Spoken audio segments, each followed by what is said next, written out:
Banking सारथी। So guys, आज के इस वीडियो में हम डिस्कस करने वाले हैं 6th में का द वोकैब जिसमें हम कवर करेंगे आज की बहुत ही इंपॉर्टेंट वोकैबलरीज। तो चलिए बिना किसी देर के वीडियो को स्टार्ट करते हैं। आज का सबसे पहला वर्ड है कॉर्डियल। कॉर्डियल क्या होता है?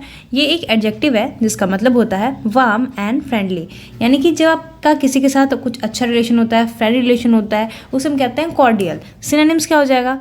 एमिएबल या एफेबल। एंटोनिम्स क्या हो जाएगा? अनफ्रेंडली। याद करने की ट्रिक देखिए, कॉलेज में सबका बिहेवियर कॉर्डियल है, यानी कॉलेज में सबका बिहेवियर कैसा है? आपस में वार्म है, फ्रेंडली है। ओके, तो इस ट्रिक से आपको ये वर्ड याद रहेगी। एग्जाम्पल देखिए, they have a cordial relation, यानी उनका कैसा रिलेशन है? कॉर्डियल रिलेशन है, यानी कि फ्रेंडली रिलेशन है, अच्छा रिलेशन है।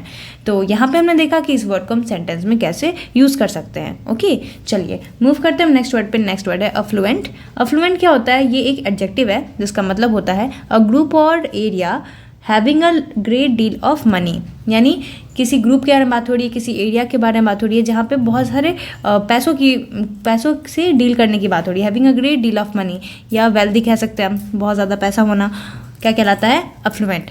सिनोनिम्स क्या हो जाएगा? ऑप्यूलेंट या प्रॉस्पेरस। एंटोनिम्स क्या हो जाएगा? पुअर या इनप्रोविज। याद करने की ट्रिक देखिए, बड़े फ्लैट में रहने वाले लोग अफ्लुएंट होते हैं, यानी जो बड़े बड़े फ्लैट में रहते हैं वो लोग कैसे होंगे? वेल्दी ही तो होंगे, पैसे वाले ही तो होंगे। तो बड़े फ्लैट में रहने वाले लोग कैसे होते हैं? अफ्लुएंट होते हैं। तो फ्लैट और अफ्लुएंट को आप कनेक्ट करके इस वर्ड को याद रख सकते हो। एग्जाम्पल देखिए, only affluent families could afford such expensive car. सिर्फ अफ्लुएंट फैमिलीज हैं, यानी कि जो वेल्दी फैमिलीज हैं, रिच फैमिलीज हैं, वही इतना एक्सपेंसिव कार अफोर्ड कर सकते हैं। तो यहाँ पे हमने देखा कि इस वर्ड को हम सेंटेंस में किस तरह से यूज़ कर सकते हैं। मूव करते हैं नेक्स्ट वर्ड पे। नेक्स्ट वर्ड है स्कम्प। स्कम्प क्या होता है? ये एक वर्ब है जिसका मतलब होता है fail to resist pressure, temptation और सम अदर नेगेटिव फोर्स, यानी जब कोई भी नेगेटिव चीज़ है उसको आप रेसिस्ट नहीं कर पा रहे, यानी उसे रोक नहीं पा रहे, उसे हम कहते हैं स्कम्प करना। ठीक है, क्या क्या चीज़ को रेसिस्ट? कोई प्रेशर है या कोई इच्छा हो रही है, टेम्पटेशन हो रही है आपको, या कोई नेगेटिव चीज़ है, उसको रेसिस्ट ना कर पाना, उससे रोक ना पाना, क्या कहलाता है? स्कम्प। सिनोनिम्स क्या हो जाएगा? सरेंडर या कैप्टिकुलेट।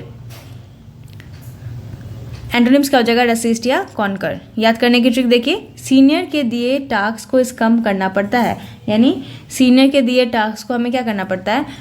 स्कम्प करना पड़ता है, यानी उसे हम क्या कर सकते हैं? उसे रेसिस्ट नहीं कर सकते।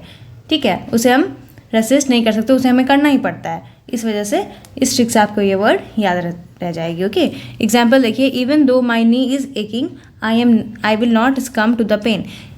हालांकि मेरे नी में क्या है? दर्द है, फिर भी मैं पेन के आगे झुकूंगा नहीं। ठीक है, उसके प्रेशर को रेसिस्ट करूँगा मैं। ठीक है, यहाँ पे नॉट लिखा हुआ है इसलिए।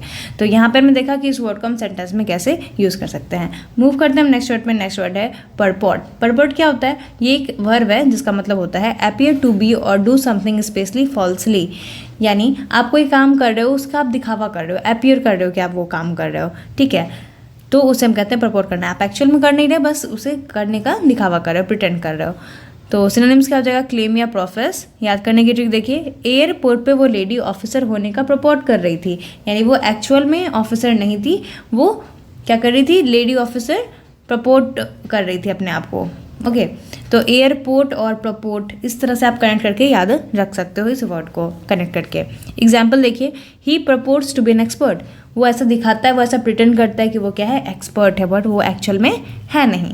ओके, तो यहाँ पर हम देखा कि इस वर्ड को हम सेंटेंस में कैसे यूज़ कर सकते हैं। मूव करते हैं नेक्स्ट वर्ड पे। नेक्स्ट वर्ड है स्टैंड अ चांस। ये क्या है? ये एक फ्रेज़ है जिसका मतलब होता है to have a chance of success, यानी जहाँ पे आपका सक्सेस का चांस हो उसे हम कहते हैं स्टैंड अ चांस। ट्रिक क्या हो जाएगी? उसका डांस में स्टैंड अ चांस नहीं है, यानी उसका डांस में कोई भी सक्सेस का चांस नहीं है। ओके, तो यहाँ पर हमने देखा कि इस वर्ड को हम कैसे याद रख सकते हैं इस फ्रेज को।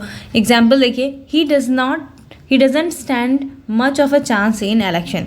उसका कोई चांस नहीं बन रहा कि वो इलेक्शन जीते, उसके कोई सक्सेस की चांसेस नहीं है इलेक्शन में। तो यहाँ पे हमने देखा कि इस वर्ड को हम सेंटेंस में कैसे यूज़ कर सकते हैं। तो उम्मीद करती हूँ सारे के सारे वर्ड्स आपको इंपॉर्टेंट लगे होंगे और ये ट्रिक्स आपको इन वर्ड्स को याद रखने में मदद कर दी होगी। तो वीडियो अगर अच्छी लगी हो तो वीडियो को जरूर लाइक कर दें, चैनल पर नए तो चैनल को जरूर सब्सक्राइब कर दें। मिलते हैं नेक्स्ट वीडियो में, तब तक के लिए thank you, have a nice day.